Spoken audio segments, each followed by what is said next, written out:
Hello and welcome back to my channel. My name is Jamie Penny and I am here with Elevated English Resources. Today continuing to read The Sun Also Rises. We have finished the first 4 chapters and are picking up with chapter 5. As I've mentioned in some of those previous chapters, the language and the dialect get a little bit tricky for me. I'm working my best to try to make sense of those words. So I hope that, especially if you are struggling with them as well, you'll stick with me and we will work through those words together. But we're just going to read through chapter 5. It's a fairly short chapter. All right, chapter 5.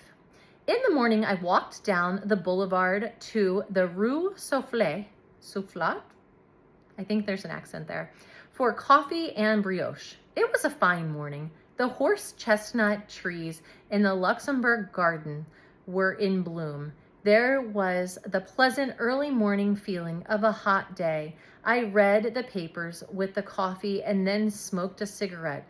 The flower women were coming up from the market and arranging their daily stock. Students went by, going up to the law school or down to Sorbonne. The boulevard was busy with trams and people going to work. I got on an S-bus and rode down to the Madeleine, standing on the back platform. From the Madeleine, I walked along the Boulevard des Capucines to the Opera and up to my office. I passed the man with the jumping frogs and the man with the boxer toys. I stepped aside to avoid walking into the thread with which his girl assistant manipulated the boxers.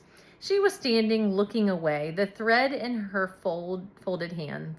The man was urging 2 tourists to buy. 3 more tourists had stopped and were watching. I walked on beyond a man who was pushing a stroller that printed the name Cinzano on the sidewalk in the damp letters. All along people were going to work. It felt pleasant to be going to work. I walked across the avenue and turned up into my office. Upstairs in the office, I read the French morning papers, smoked, and then sat at the typewriter and got off a good morning's work. At 11 o'clock, I went over to the Quai d'Orsay in a taxi and went and sat with about a dozen correspondents with the Foreign Office mouthpiece, a young Nouvelle Revue Française diplomat in horn-rimmed spectacles talked and answered questions for half an hour. The president of the council was in Lyon making a speech, or rather, he was on his way back. Several people asked questions to hear themselves talk, and there were a couple of questions asked by the news servicemen who wanted to know the answers. There was no news.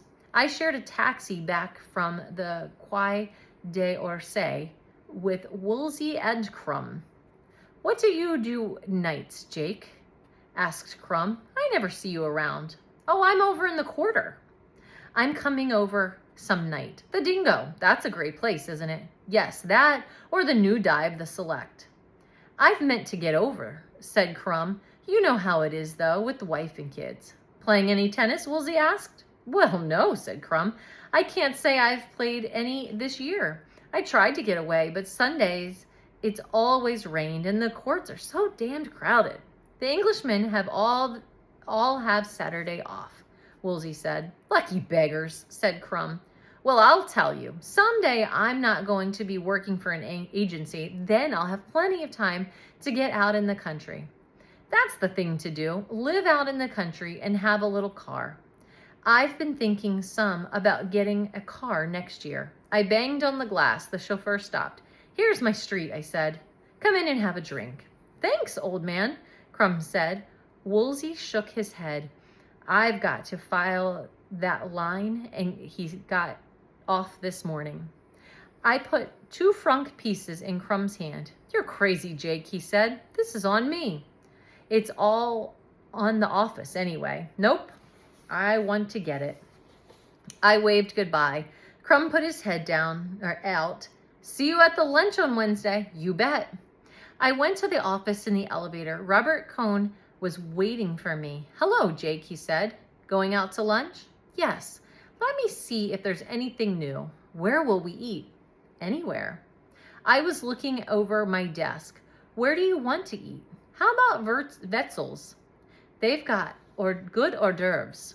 In the restaurant, we ordered hors d'oeuvres and beer. The sommelier brought the beer, tall, beaded on the outside of the steins, and cold. There was a dozen different dishes of hors d'oeuvres. Have any fun last night, I asked. No, I don't think so. How's the writing going? Rotten. I can't get this second book going. That happens to everybody. Oh, I'm sure of that. It gets me worried, though. Thought any more about going to South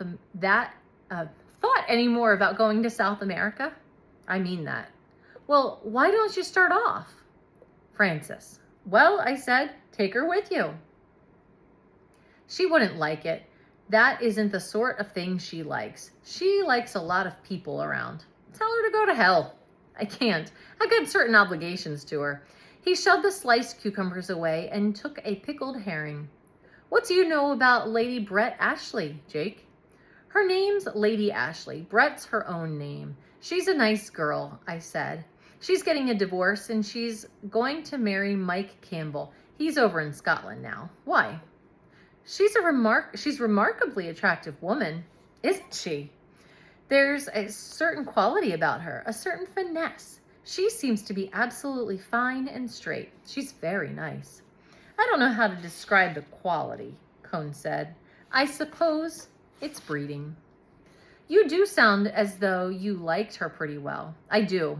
I shouldn't wonder if I were in love with her. She's a drunk, I said. She's in love with Mike Campbell and she's going to marry him. He's going to be rich as hell someday. I don't believe she'll ever marry him. Why not? I don't know. I just don't believe it. Have you known her a long time? Yes, I said. She was a VAD in the hospital I was in during the war. She must have been just a kid then. She's 34 now. When did she marry Ashley? During the war. Her own true love had just kicked off with the dysentery. You talk sort of bitter. Sorry, I didn't mean to. I was just trying to give the facts.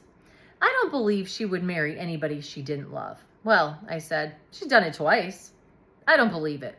Well, I said, don't ask me a lot of fool questions if you don't like the answers.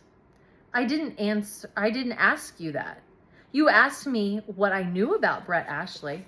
I didn't ask you to insult her. Oh, go to hell.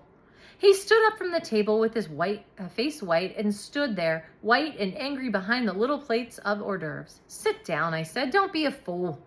You've got to take that back. Oh, cut the prep school stuff. Take it back. Sure, anything. I never heard of Brett Ashley. How's that? No, not that. About me going to hell. Oh, don't go to hell, I said. Stick around. We're just starting lunch. Cone smiled again and sat down. He seemed glad to sit down. What the hell would he have done if he hadn't sat down? You say such damned insulting things, Jake. I'm sorry. I've got a nasty tongue. I never mean it when I say nasty things. I know it, Cone said. You're really about the best friend I have, Jake. God help you. I thought. Forget what I said out loud. I'm sorry. It's all right. It's fine. I was sore for a minute. Good. Let's get something else to eat. After we finished the lunch, we walked up the Café de la Paix and had coffee. I could feel Cone wanted to bring up Brett again, but I held him off it. We talked about one thing and another, and I left him to come to the office.